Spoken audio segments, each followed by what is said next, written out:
Este podcast es auspiciado por Encuentros, un podcast de Movie, la plataforma de cine seleccionado a mano. En cada episodio, una nueva conversación.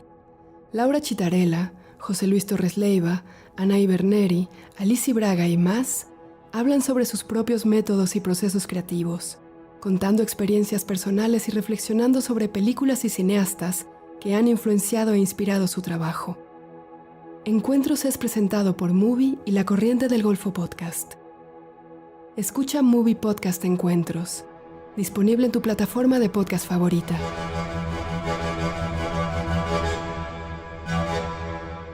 Hola, ¿cómo les va? Bienvenidas, bienvenidos al podcast Festivales que hacemos con el auspicio de Movie. Y hoy vamos a repasar lo mejor que hemos visto en los festivales que cubrimos durante el primer semestre de 2026. Entre ellos Berlín, Bafisi y Cannes.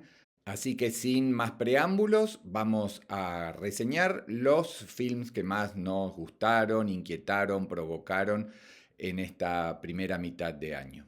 Una de las películas más interesantes que se presentaron en la competencia oficial de Berlín 2026 fue The Loneliest Man in Town, El hombre más solitario de la ciudad, la nueva película del matrimonio conformado por Titsa Kobi y Rainer Frimmel. Si siguen más o menos el panorama cinéfilo de los últimos, no sé, 10, 15, 20 años, sabrán que Titsa Kobi y Rainer Frimmel conforman un matrimonio que viene trabajando en principio desde el documental, luego más ligado a la ficción o a un híbrido, a una mixtura entre elementos propios de la realidad y la ficcionalización.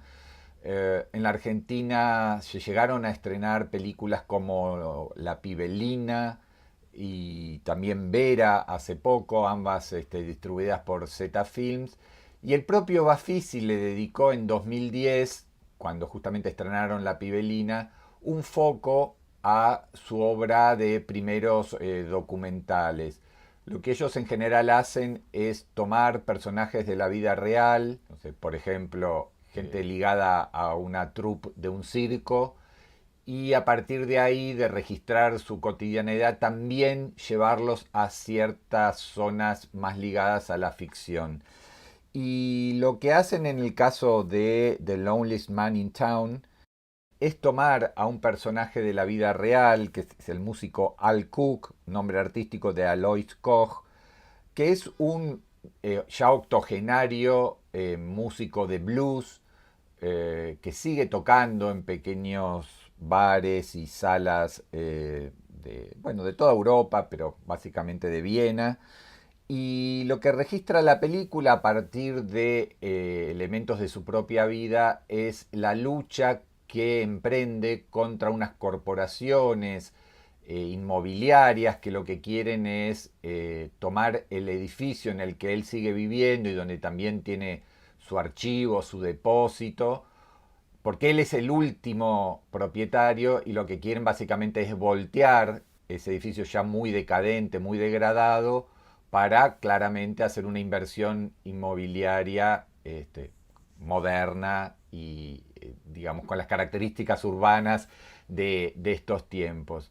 Lo que él hace es resistirse pese a las crecientes presiones que sufre por parte incluso de matones enviados por cierta mafia que se dedica justamente a estas inversiones inmobiliarias y en algún sentido sigue la línea de trabajos anteriores de la dupla en cuanto a la reivindicación de estos personajes de alguna manera analógicos o pretéritos que se oponen a ciertos dictados y supuestos beneficios de la modernidad y del avance y de la tecnología. En el caso de Al Cook, que es alguien que vive entre vinilos, entre memorabilia, entre VHS en los cuales están registradas sus actuaciones hace muchas décadas, sobre todo de los años 70 y 80. Es una película muy modesta, apenas 80 minutos, con muy linda música de fondo, no solamente a cargo de él, del propio Al Cook, sino con temas de, bueno, de Lonnie Johnson y de otros clásicos del jazz y del blues. Y bueno, hay algo del universo de Aki Kaurismäki. Siempre se los ha vinculado al matrimonio de Rainer Frimmel y Titsakovi con el mundo del director finlandés, pero creo que en esta película particularmente es donde más se siente ese tono, ese clima, ese perfil, esos personajes entre un poco patéticos pero siempre queribles, a los que se los trata no desde un lugar de burla, sino de, bueno, de acompañarlos incluso en su épica cotidiana, porque bueno, le van haciendo todo tipo de artilugios para presionarlo para que justamente abandone esa casa, le cortan la luz, le cortan el agua, y él se mantiene asesorado a veces por asociaciones de inquilinos o asociaciones de consumidores, de cómo enfrentar a esta mafia y a estos inversores que vendrían a ser los representantes de estos nuevos tiempos. Es una película muy simpática, con mucho humor, con elementos tragicómicos. También es cierto que hay algo triste en cómo se va forzando a una persona a abandonar algo que ha cultivado toda su vida, porque él ha vivido siempre ahí y ha montado un archivo impresionante y está lleno de objetos y vestigios de otras épocas que, bueno, algunos intentan barrer y que él intenta de alguna manera conservar. Para quienes hayan visto sus primeros documentales como Babushka, también las mencionadas La Pibelina, Vera, otras películas como Shine of the Day, Mister Universo, Notes from the Underworld, es una película que continúa la línea que ellos vienen trabajando de manera metódica, obsesiva, incorruptible, desde hace ya muchos años. That's All es, por ejemplo, del 2001, o sea que estamos a 25 años de aquellos primeros trabajos, pero aquí hay algo bastante más cercano a lo que podría ser una película de ficción con elementos documentales. Y en ese sentido, creo que el aporte de Alois Koch, de Al Cook, al actuar, al interpretarse a sí mismo, pero a su vez ser dócil a esta estructura ficcional que la dupla monta para narrar, digamos, esta odisea y esta lucha de un solo hombre contra las grandes corporaciones, la convierte en sí en, si se quiere, la película más claramente o puramente ficcional dentro de esa carrera más ligada a el cine de lo real. Para hacer una película solo se necesita un arma. Otra película cordobesa, otra constante, digamos, de este bafista, que tiene mucho cine de Córdoba y siempre ha tenido mucho cine de Córdoba, dirigida por Santiago Sein. Sí, la película comienza con el hallazgo de una serie de latas y lo que muestra la película es básicamente que hay en esos rollos de fílmico que pertenecían al al área de artes de la Universidad de Córdoba, que se creían desaparecidos a partir de 1976 de la dictadura militar. Como suele ocurrir en la Argentina, ese archivo fue descartado, literalmente descartado a la basura. Y una vez que aparece buena parte de esos materiales, lo que empieza a hacer el director es a mostrar qué hay en esas cintas y se compone también, ¿no? Como un fresco de lo que eran esos años, fines de los 60, principios de los 70, en Córdoba, ni más ni menos, uno de los grandes focos, digo, de conflicto de esos años con el Cordobazo, todas las movidas estudiantiles y obreras que hubo por esa época. Había como una mezcla entre algo más experimental y algo más de registro directo, de incluso asambleas o cosas callejeras, pero creo que la película también está mostrando las vicisitudes del cineasta que encuentra este material y que no sabe en principio cómo abordarlo. Eso está planteado en el arranque de la propia película, que como no le encuentra un hilo, una forma de enfoque, de encarar. Cuando después está sí, la apertura de esos materiales que en muchos casos están en muy mal estado y en otros están muy bien, pero creo que lo que subyace también como segundo tema o en el trasfondo es el vergonzoso estado de la conservación del material de archivo en la Argentina. Y sabrán que ganó Fjord, la película de Cristian Mungiu, este director rumano que rodó en Noruega con Renate Reinsve y Sebastian Stan, que ya había ganado una primera Palma de Oro con 4 meses, 3 semanas, 2 días. Es así, una película 100% rumana, y ahora se ha transformado, bueno, como estos cineastas medio internacionales que no tienen patria, que filman en distintas zonas de Europa, con elencos internacionales y que vinculan de alguna manera también la problemática de sus países, pero desde un lugar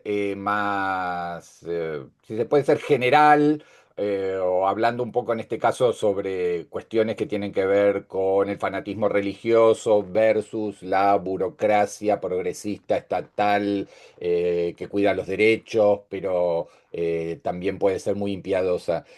Una Palma de Oro, Manu, y ahora te paso la palabra, que generó mucha controversia.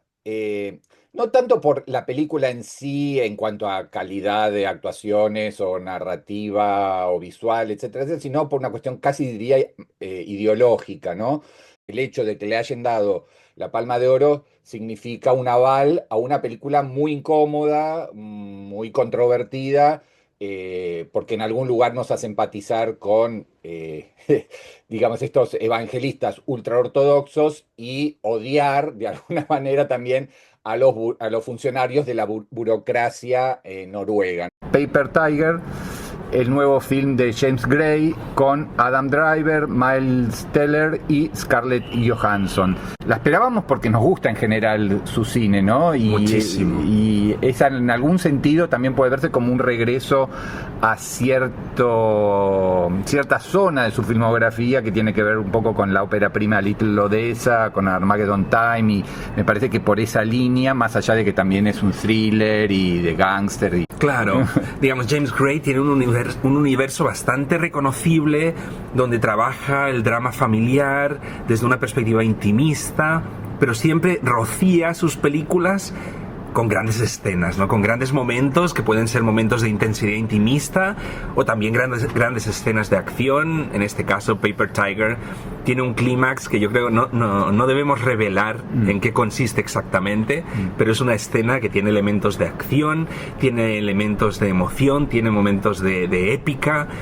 Aunque curiosamente lo que yo destacaría de Paper Tiger, que es mi película favorita de las que he visto aquí en el Festival de Cannes, es hasta cierto punto cómo se desmarca de una tendencia general de las películas que estamos viendo en la sección oficial, que responden a este modelo de cine que se sabe importante en el sentido de que tiene que tocar alguna temática esencial que apele a la realidad contemporánea. Hemos visto películas sobre pornografía infantil, sobre inteligencia artificial, sobre alcoholismo, la cuestión de la corrupción de diferentes naciones europeas, ¿no? Y en contraste a todo esto, poder ver una película como Paper Tiger, donde tienes la sensación que el cineasta, en este caso James Gray, en cada momento, en cada encuadre, en cada gesto actoral, está esencialmente preocupado del momento, ¿no? de la emoción que está surgiendo en ese momento,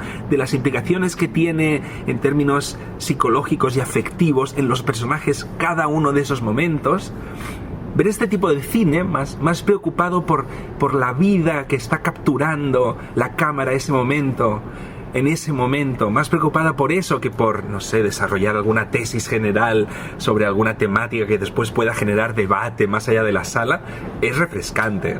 Y creo que ahí reside una idea de cine que pienso que tenemos que seguir defendiendo a capa y espada, porque si no, el propio Cannes va a acabar devorando el cine de autor y lo va a convertir en, no sé, en panfletos o comentarios de opinión sobre diferentes temas, ¿no? Cuando estamos hablando de arte, ¿no? Y si hablamos de arte en el ámbito cinematográfico, tenemos que pensar en esas cuestiones, ¿no? A las que hacía referencia, los encuadres, el trabajo de los actores, la implicación de un corte de montaje, la iluminación de un espacio, ¿no? En este caso, por ejemplo, la película de James Gray trata sobre la historia de dos hermanos. Uno contemos un poco la época, sí, claro. ¿no? Es Queens en el año 1986, ¿no? Y ahí, si querés contar un poco el conflicto de este matrimonio con dos hijos adolescentes y el tío o el hermano. Exacto, porque tenemos un matrimonio que está interpretado por Miles Teller y Scarlett Johansson, que tienen unos hijos adolescentes que dentro de poco entrarán en la universidad. Es un factor importante dentro del imaginario del film, porque es evidente que esta familia va a necesitar recursos, ¿no? Sabemos lo caras que son las universidades en Estados Unidos, y entonces hay un tío, un hermano del marido. El personaje de Miles Teller tiene un hermano que está interpretado por Adam Driver en uno de los mejores papeles de su carrera para mí, y este hermano es un ex policía que se retiró del cuerpo, que ha hecho negocios, que le ha ido bien, que de algún modo responde al arquetipo del hombre hecho a sí mismo, y le propone al hermano participar en un negocio que él quiere ofrecer a unas empresas dirigidas por rusos, en una parte de Queens. Donde, más que rusos diría mafiosos, gángsters rusos, ¿no? Claro, gángsters rusos, que en principio la gracia es que deben adecuarse a las políticas municipales en cuanto a su trabajo empresarial, ¿no? Entonces eso es lo que quieren hacer estos dos hermanos, ofrecerles a estas empresas de la mafia como insertarse en el sistema. Sí, el personaje de Irwin que interpreta a Miles Teller es un ingeniero perteneciente a una familia judía y que podría de alguna manera solucionar algunas cuestiones ligadas a negocios medio espurios con el vertido de material contaminado, tóxico al río, etcétera, etcétera. Y entonces la cosa, por supuesto, como en un buen thriller, o sea, en esencia es un melodrama familiar, porque ese es el corazón de la película, pero todo el contexto es de thriller y de la cosa se va oscureciendo, complejizando, para, digamos, el personaje como más inocente, ¿no? Que es el de Miles Teller, y alguien como muy ambicioso, codicioso, que cree que puede solucionar todo, porque además, como bien decías, viene de la policía, o sea que tiene contactos, y cree que puede solucionar, manejar la situación, y bueno, los pesados rusos no se las van a hacer muy fácil, que digamos. Pero sí, es una película, como vos decías, bueno, dura menos de 2 horas, rodada en 35, tiene algo de analógico, de cine como de otra época, no sé si de otra época, pero de otra estética de la que suele imperar acá con películas como de 3 horas, como vos decís, de tesis o académicas o con bajadas de línea. Esto es puro disfrute cinéfilo, y en ese sentido me pareció una película casi a contracorriente. Contracorriente, sí. Yo diría, porque claro, es verdad, la película va desarrollando o se va aproximando a ciertos temas que tienen su relevancia y podríamos escribirlos en mayúsculas, ¿no? La cuestión del sueño americano, cómo la avaricia puede llegar a carcomer a un individuo o a un contexto familiar.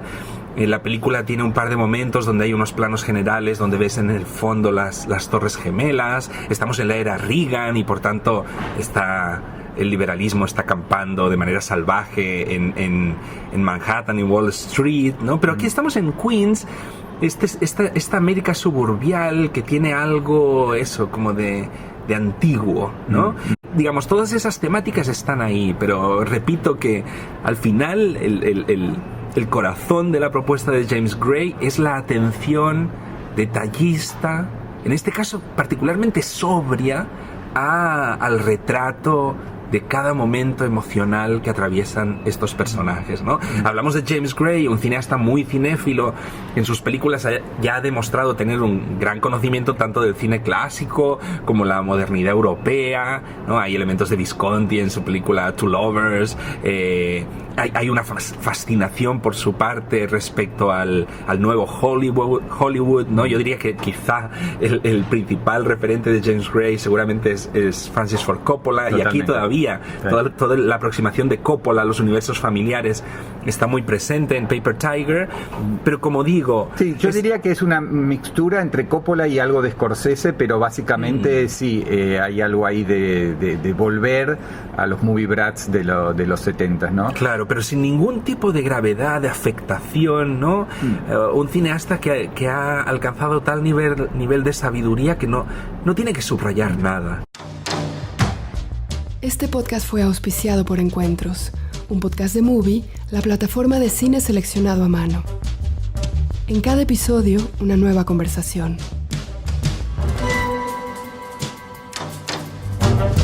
María Aparicio, Natalia Beristain, Gustavo Vinagre, Lila Vilés y más hablan sobre sus propios métodos y procesos creativos, contando experiencias personales y reflexionando sobre películas y cineastas que han influenciado e inspirado su trabajo. Encuentros es presentado por Movie y La Corriente del Golfo Podcast. Escucha Movie Podcast Encuentros, disponible en tu plataforma de podcast favorita.